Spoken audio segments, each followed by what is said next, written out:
Okay, so this, what we're talking about today is paired data. So we just learned how to do two sample, but paired data is a really special situation that we're going to talk about today and what paired data means. So comparing two names, paired data. So two ways that a statistical study involves a single quantitative variable can yield paired data.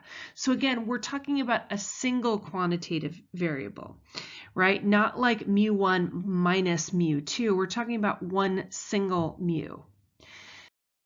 So paired data could be where researchers could record two values of the variable for each individual, where you have an experiment investigating whether music helps or hinders learning, for example. And maybe one time you try learning with music and another time you try learning without music. And then you would compare your own scores. So when we have paired data like this, we would take the mean of the difference, right? I might compare my score with music minus my score without music. So I'm taking a difference between my individual trials that I've done.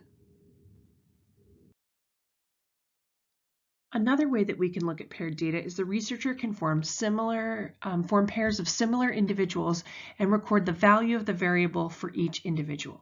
So this might be something I do where I'm looking at identical twins. So if I have identical twins that were raised in different households, which somehow happens more than you think it would, then I can look at the different households and be like, okay, well, this twin from household A versus the twin from household B, what is their difference in IQ scores? So it's possible to carry out a matched pairs experiment using method 2 if the researcher forms pairs of similar subjects and randomly assigns each treatment to exactly one member of each pair. So this is considered a matched pairs if it was randomly assigned treatment and each pair only gets one of the treatments. So that's kind of a special case. So the real question becomes, what is the difference between paired data and two sample data when we're looking at it from an experiment perspective? From an experiment perspective, two sample data would have two totally randomly different samples that we're talking about. Whereas matched pair, essentially the same individual is going to be doing something twice. So let's take a look at what that would look like and how we would see the data.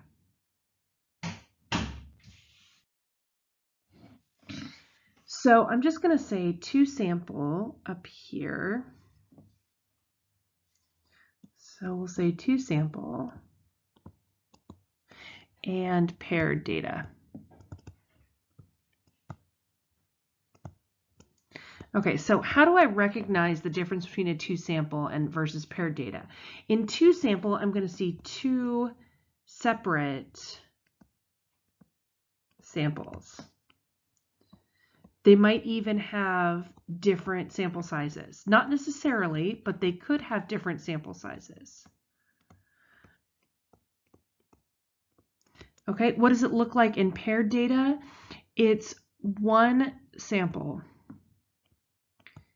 okay, where the individuals are doing something twice.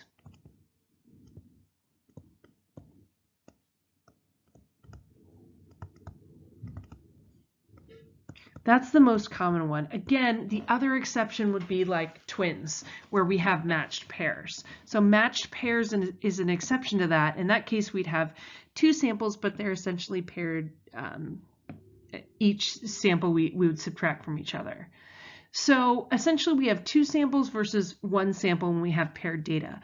So what we're doing mathematically when we do two samples is we take the mean of one sample minus the mean of another.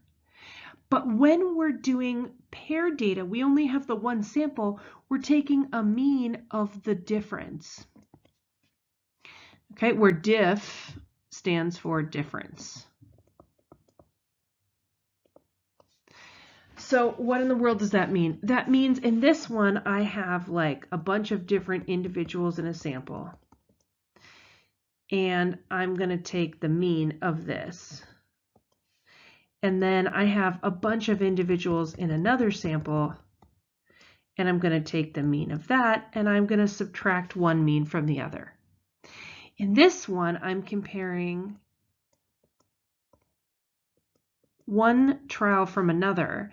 I'm finding out what the difference is, one from another. And then I'm taking the mean of that difference.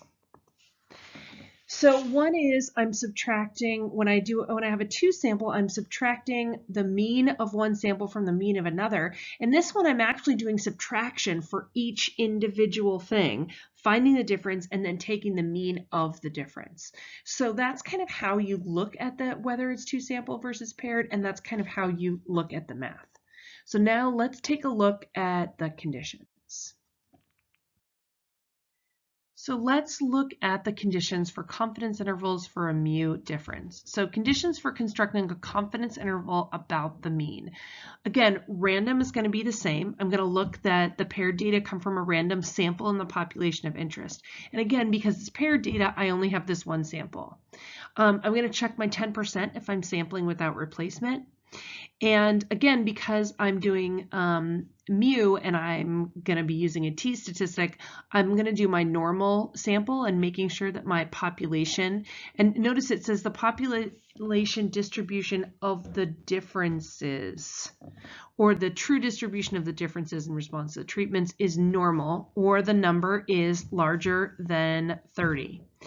If the population distribution of differences is unknown, right, and the number of differences is less than 30, then I have to graph the sample differences. And I'm looking for no strong skew, no outliers, just like we've done before.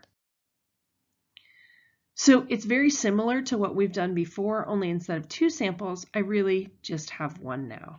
I guess the main thing that you want to think about is when you're looking at normal, I want to look at the population distribution of the differences.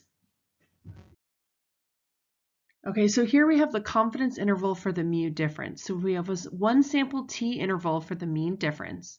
And some people actually, it's okay to call this a paired t interval for the mean difference. It's just kind of what you're comfortable with. If you're used to saying, do I have a one sample or do I have a two sample? Obviously start with the one sample t interval for a mean difference. Or you could just say a paired t interval for the mean difference. Either is fine. So when conditions are met, a C% confidence interval for the mu difference is x bar of the difference plus or minus our critical value of our t times our standard error of the difference divided by the square root of the sample size of the difference. Again, where t asterisk is the critical value of C% of the area between the negative critical value and the positive critical value for the t distribution with n-diff minus 1 degrees of freedom. So again, I want to emphasize this. It's really important that we say what the degrees of freedom is every single time, because as you know, there's a different t distribution for each degrees of freedom. So I'm going to need to state my degrees of freedom and make sure that I do that during my test. Again, because it's technically one sample, we are going to need to write this formula. You don't have to write the formula per se. You can have numbers plugged into it, but that's something that needs to happen for this to show our work. So I went kind of fast through those other things. The PowerPoint's up if you want to take a look at the pages that I might have missed as I went too quickly. But again, a lot of this stuff is repetitive, so I figured you were probably not writing a whole lot down. The last thing that we're going to do today is try one state plan do conclude, and then I'm going to go ahead and let you do your homework. So in this particular case, we're looking at a confidence interval for the mu difference. So the data from the random sample of identical twins are shown again in the following table, and this is the first time we're looking at it. Construct and interpret a 95% confidence interval for the true mean difference in IQ scores among twins raised in high income and low income households. So we're looking at twins who happen to be raised in different households. And if you'll notice, you are sometimes given each of the sample and you might be confused. You mean like, isn't that sample 1 and that sample 2? But what I actually care about is this sample right here. which is the difference. And they did A minus B, and they defined twin A in the chart as an IQ from high income family, and twin B it's twin B's IQ, and they were raised in a lower income family. So although I'm seeing other samples, all I really care about is this difference that's in the box here. So why don't you go ahead and get out your calculators, and we're going to do the state plan do conclude. I'm going to do the state with you, and then we're going to be working with our partners to do the rest. Okay, so make sure you have your calculators out. And like I said, I will do this state with you because this one's a little bit weird, and then you're going to do the rest with your partner or just anyone who's near you, since not a lot of people are here today. Okay, so I usually say we wish to find a 95% confidence interval for the mu diff. So that's all I need to say. We wish to find a 95% confidence interval for the mu difference, but I need to define the mu difference as the true mean difference, and I need to define specifically high income minus low income in IQ scores for pairs of identical twins raised in separate households. So I'm going to give you a sec to write that down. So 95% confidence interval for mu diff. So we have a 95% confidence interval for mu diff, where mu diff, or the mu of the difference, is the true mean difference, high income minus low income. Okay, where mu diff is the true mean difference, high income minus low income, in IQ scores for pairs of identical twins raised in separate households. So that's in IQ scores for pairs of identical twins raised in separate households. All right, what I would like you to do now is come up with the plan. So I want you to actually try the plan on your own, jot it down in your notes. Then I want you to share it with anyone near you. Okay, so share it with someone next to you and compare your plan. So let's go ahead and pause the video so that you can try the plan, write it down, and then compare it with your neighbor friend. Okay, go ahead and pause now. I am assuming that you've had a chance to write your plan and talk to your neighbor friend. So if you're ready, we'll go on to see the plan. Ooh.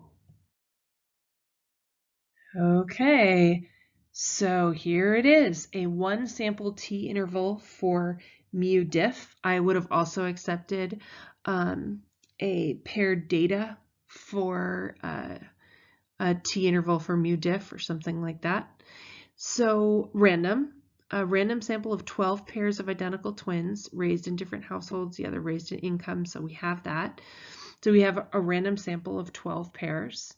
10%, we assume that there are more than 120 identical twins that were raised in separate households. So again, I probably would have done, I think, what I've told you guys to do, which is say 12 times 10 equals 120. There are more than 120 pairs of identical twins raised in separate households. I assume that anyway, although that is an interesting assumption.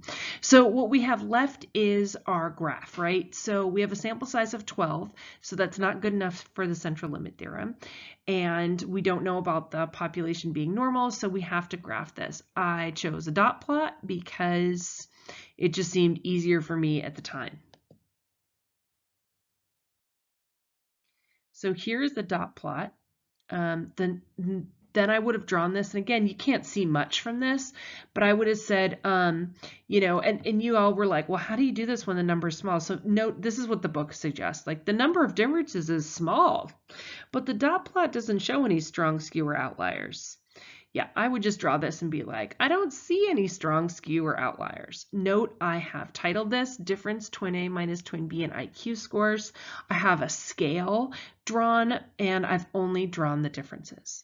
So that's the plan. Okay, the next part we're going to do is the do. So I want you to try to do that on your own.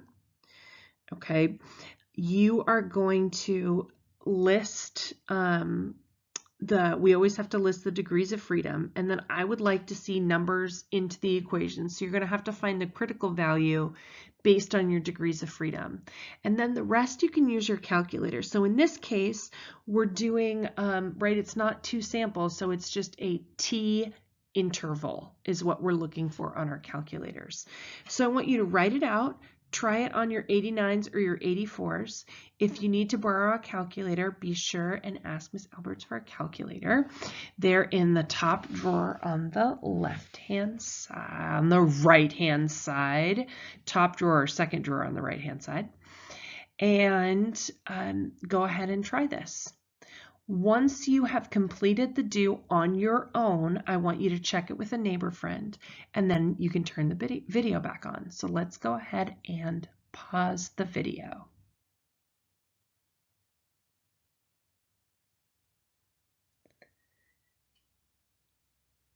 At this point, I assume that you have checked your answer with a neighbor friend, so we're going to go on to take a look. Okay, a couple of things of note. If you'll notice, we had a whole list, right? So you're like, what do I do with this list? Why, you enter it into a list. So hopefully you had a chance to take this list and enter it into your calculator under one of your lists and then do a t interval for it.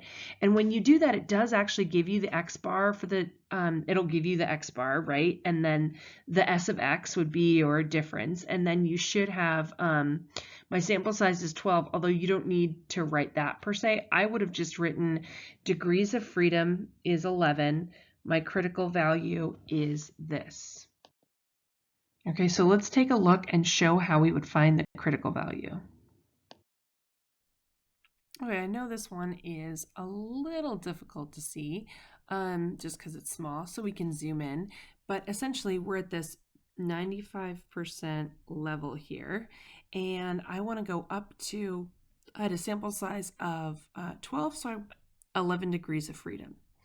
So I'm just going to zoom on this for a second so we can see this a little bit better. So I'm going to scroll up to 11, and if I look at this, boom, here is my degrees of freedom.